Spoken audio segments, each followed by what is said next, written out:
Olá, nessa videoaula nós faremos aqui uma explanação inicial sobre o texto Linguística Aplicada na África, desconstruindo a noção de língua, dos autores Siegfried Marconi e Ulrich Meinhof.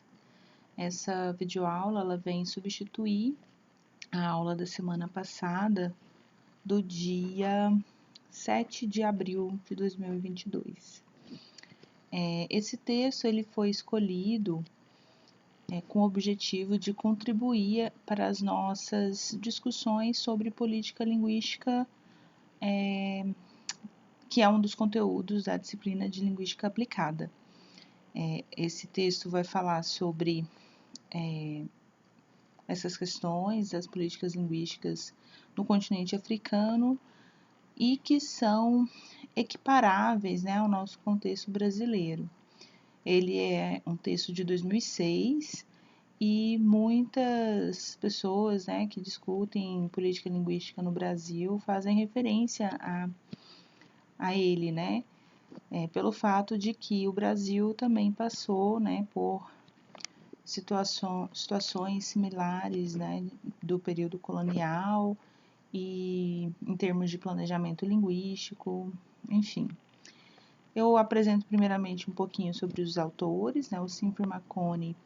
Ele leciona no Departamento de Linguística Aplicada no Programa de Estudos Africanos da Universidade Estadual da Pensilvânia, nos Estados Unidos.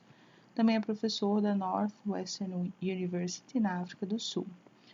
Publicou extensivamente, seu trabalho aparece em uma série de jornais, incluindo Current Issues in Language Policy, Journal of Multicultural Discourses, Language in Society, Language, Culture and Society. Então, vocês podem ver aqui, que ele está antenado aí com essa discussão das políticas linguísticas, língua, sociedade e cultura. A sua pesquisa é em grande parte em linguística colonial, política e planejamento linguístico, epistemologias do Sul e filosofias da linguagem.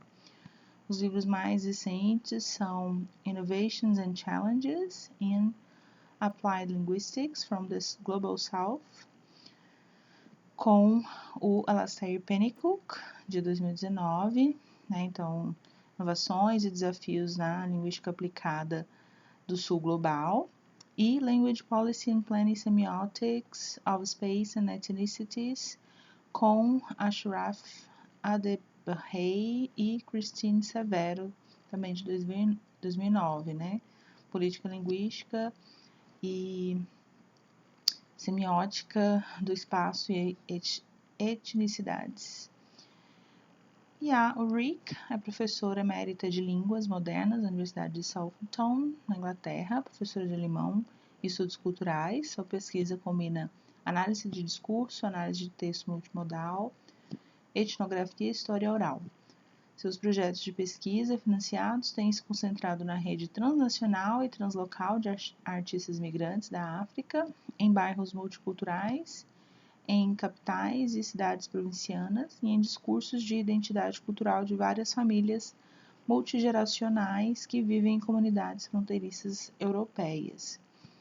Ela foi curadora também de uma série de eventos culturais que combinam performances artísticas com workshops para acadêmicos, grupos da sociedade civil e público em geral. Então, são esses aí os autores do texto.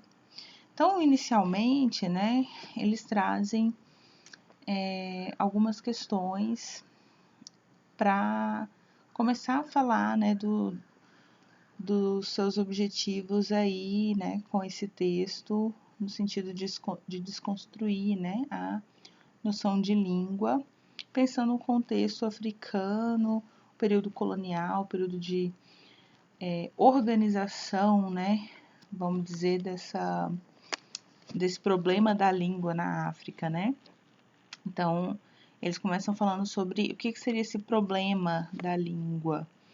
Então, essa sinalização de um problema no período colonial na África dizia respeito à questão da quantidade de línguas, ter línguas demais, assim como ter tribos demais. Então, o choque, né, com a diversidade linguística e cultural no continente, se contrastado, né, com a perspectiva de língua, cultura, identidade ocidental, europeia, né?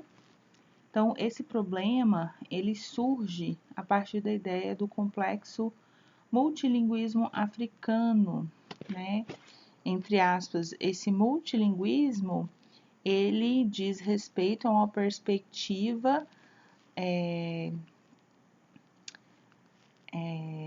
formal, né? No sentido de uma descrição de línguas que são separáveis, que são fronteiriças, né? Que têm as suas bordinhas definidas e relacionadas com o território. Então, essa perspectiva não encaixa com o contexto da diversidade linguística no continente africano. Então, por isso,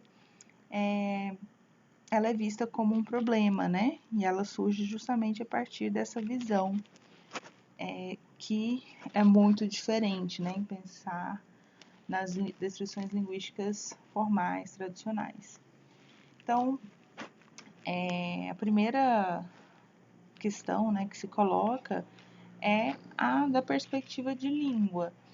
A noção de que as línguas, como foram entendidas diante desse problema da língua na África, são construídas com essas descrições linguísticas. E aí, o letramento, né, ele vai ter um papel importante para dar forma às pressuposições feitas sobre essas línguas. Então, por isso aqui, ao longo de todo o texto, né, os autores vão afirmar que a teoria linguística na África é mais uma teoria do letramento do que da linguagem. Em termos de planejamento linguístico, a solução, né, encontrada para superar, né, essa grande quantidade de línguas, o problema das línguas demais na África, era defender o uso de uma única língua europeia como uma língua nacional, porque as políticas africanas baseavam-se na política de uma nação, uma língua. E aí eu pergunto, né, aqui alguma semelhança com o Brasil? Então a gente vai fazendo esse paralelo com o contexto brasileiro, né? Então, no período colonial, com a chegada dos europeus no Brasil, eles também encontram uma situação semelhante no sentido aí do problema das línguas, né, das línguas demais, das diversas culturas, pensando na população indígena encontrada aqui. Então, o país não foi descoberto, né, o país ele foi invadido, violentado, né? Então, já pensando aí numa mudança de perspectiva histórica, né, do que acontece com a chegada dos europeus, já existiam povos aqui, né, habitantes nessa terra, que falavam línguas variadas, que compunham comunidades culturais, etnias, né, as chamadas etnias indígenas, diferentes, né, diversas. E aí, para dar uma ordem, né, planejar linguisticamente o país, né, ao longo do tempo em que foi se dando, né, a colonização do país, o estabelecimento, né, do império, né, aqui no Brasil, houve aí também essa proposta, né, de defender uma única língua que desse uma unidade, né, ao nosso país.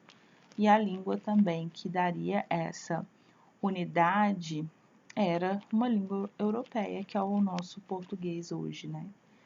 Então, tudo isso faz parte de um projeto colonial de dominação, que pressupõe a ideia de um povo, um território, uma língua, uma cultura, uma identidade.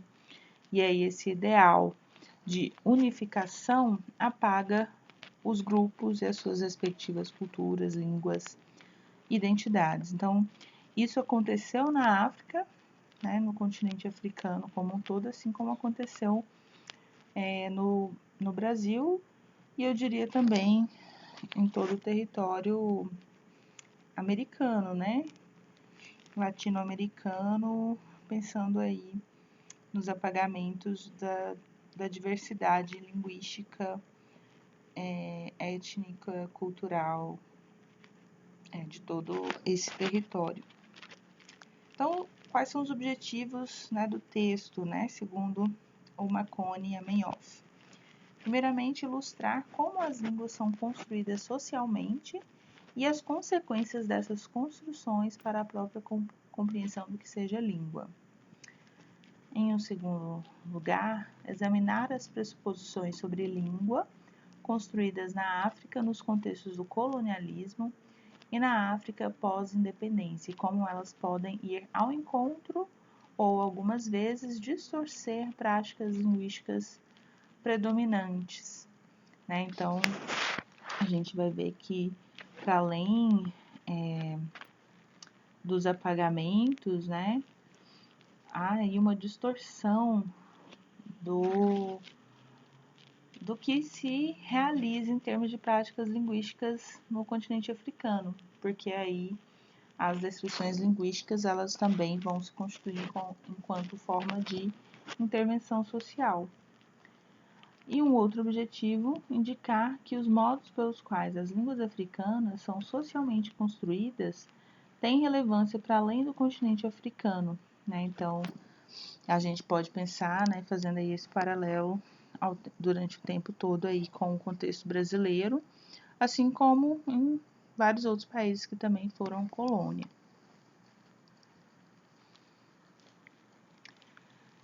Então, para início de conversa, pensando aí nesses objetivos, né, o que quer dizer que as línguas são construções sociais, né? O que eles querem dizer com essa afirmação de que as línguas africanas são construções sociais? Então, fazendo um paralelo com a noção de tempo, né, eles dão esse exemplo. Língua é uma invenção, uma construção, exatamente como outras categorias como o tempo.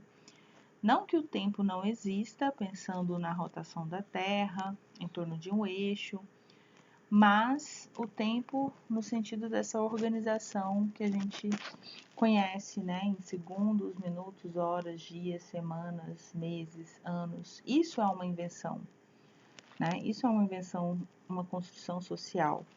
E aí, língua também é uma construção nesse sentido.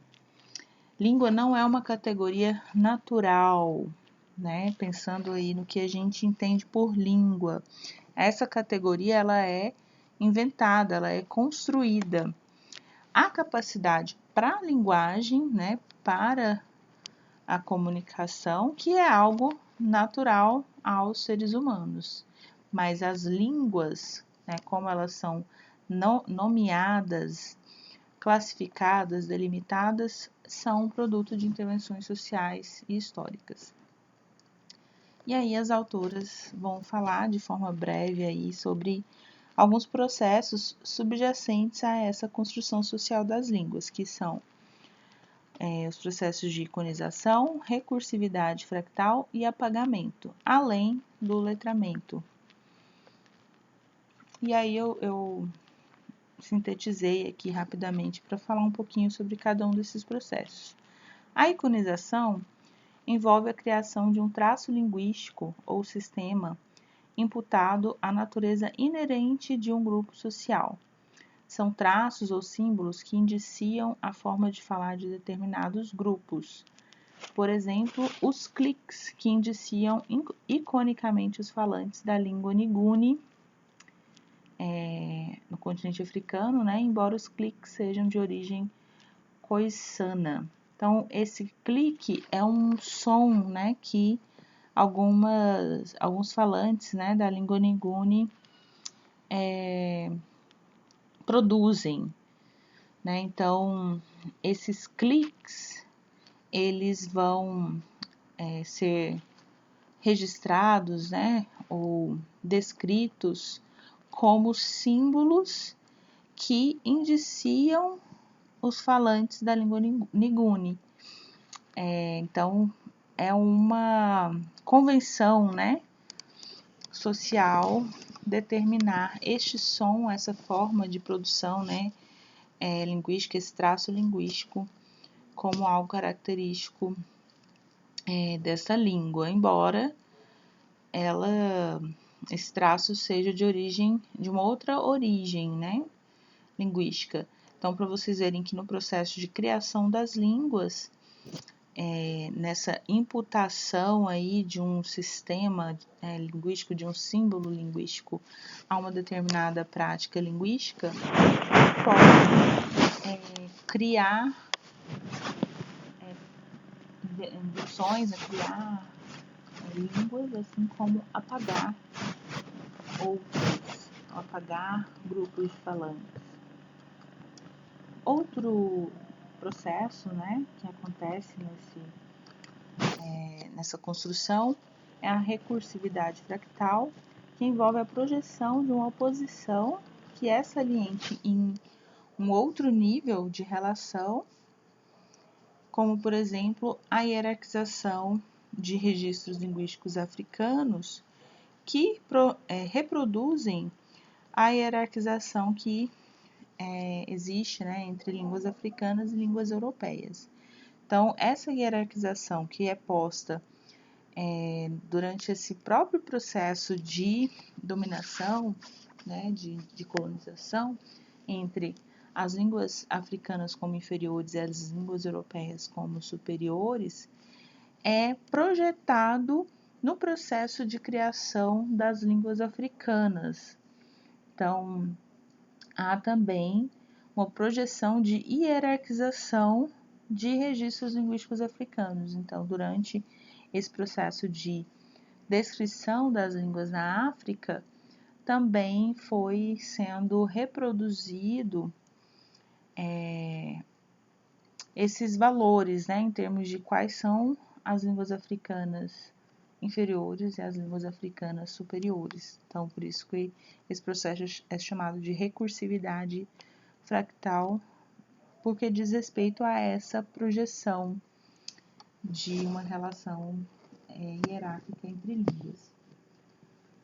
Um outro processo de construção, né, das línguas é o apagamento. Então, o apagamento envolve a exclusão, né, de determinados registros linguísticos das descrições por contradizerem pressuposições dominantes. Então, nesse processo de descrição das línguas na África, que seria esse processo de criação, de invenção das línguas por meio da descrição das práticas linguísticas, muitos registros foram apagados, porque não se conseguia determinar um padrão, né, determinar onde é que começa, onde é que termina essas práticas, contradizendo aí os pressupostos europeus do que seria língua. Então, se alguns registros, por exemplo, ultrapassavam o território ao qual se relacionava, então isso era apagado. Não, isso aqui está fugindo, né? Porque passou de um determinado limite, né? Então é como se não encaixasse a forma de funcionamento da linguagem no continente africano com a perspectiva europeia do que seria língua, e aí a solução é apagar. Então, de forma bem rápida, assim, são processos complexos de compreender, mas o que os autores estão mostrando aqui, né, seria como que esse processo de construção social da língua acontece. E eles vão dar uma ênfase maior a esse outro processo que é o letramento. Então, além desses três, eles incluem o letramento e letramento aqui estritamente definido como produção e recepção de textos escritos. E aí, no processo de descrição das línguas na África,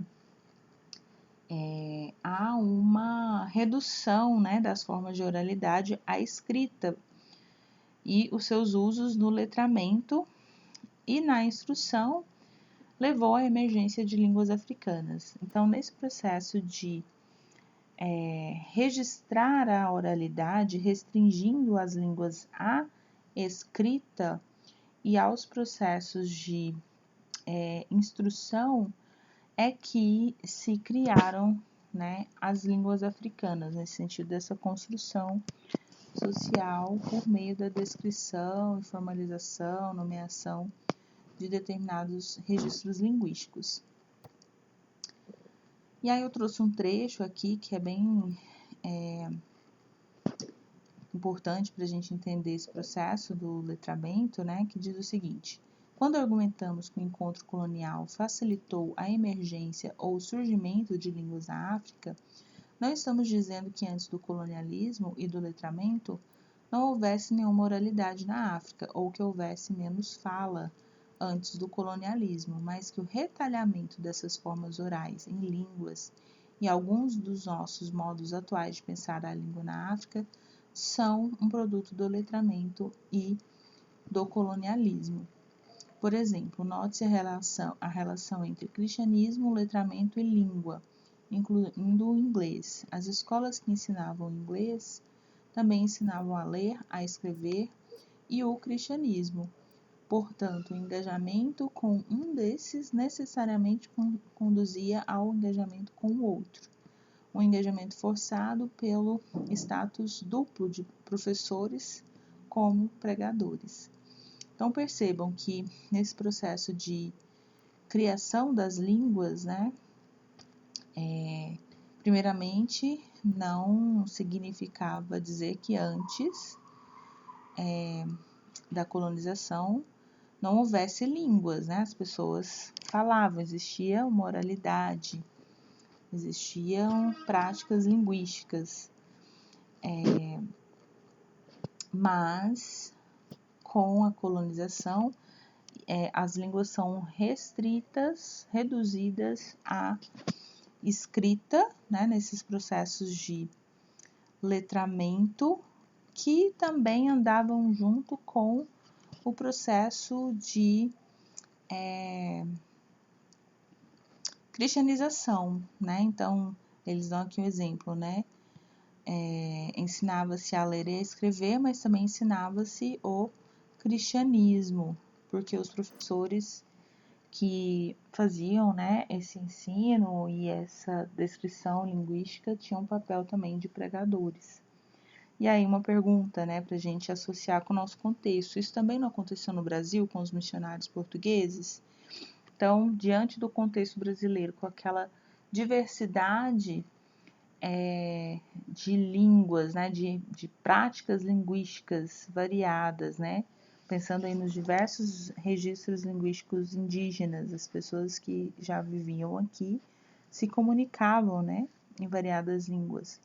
Na diversidade das etnias, né, das culturas, das várias comunidades indígenas que viviam aqui, os missionários portugueses que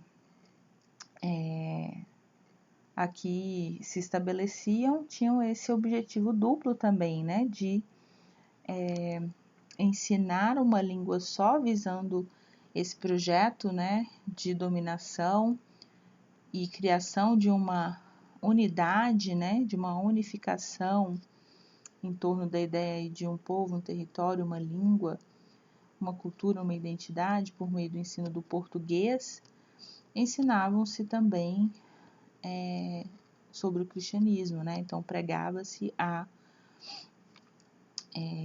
cristianização, né, dos povos que aqui viviam, assim como dos povos africanos escravizados.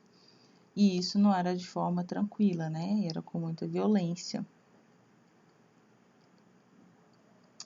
Numa outra sessão, para a gente fechar então aqui nosso videoaula, os autores vão falar sobre a importância, né, de se considerar os pressupostos sobre língua construídos por um público leigo, né? Então, eles vão dizer que em linguística aplicada devemos levar em consideração não apenas os pressupostos sobre língua construídos em diferentes subdisciplinas, mas também como os discursos sobre língua são compreendidos pelos usuários leigos da linguagem, que são os falantes, né?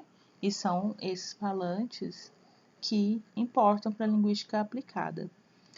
E aí eles dão um exemplo, né? Por exemplo, no Mali, a língua Bamanankan não tem distinção lexical entre língua e dialeto.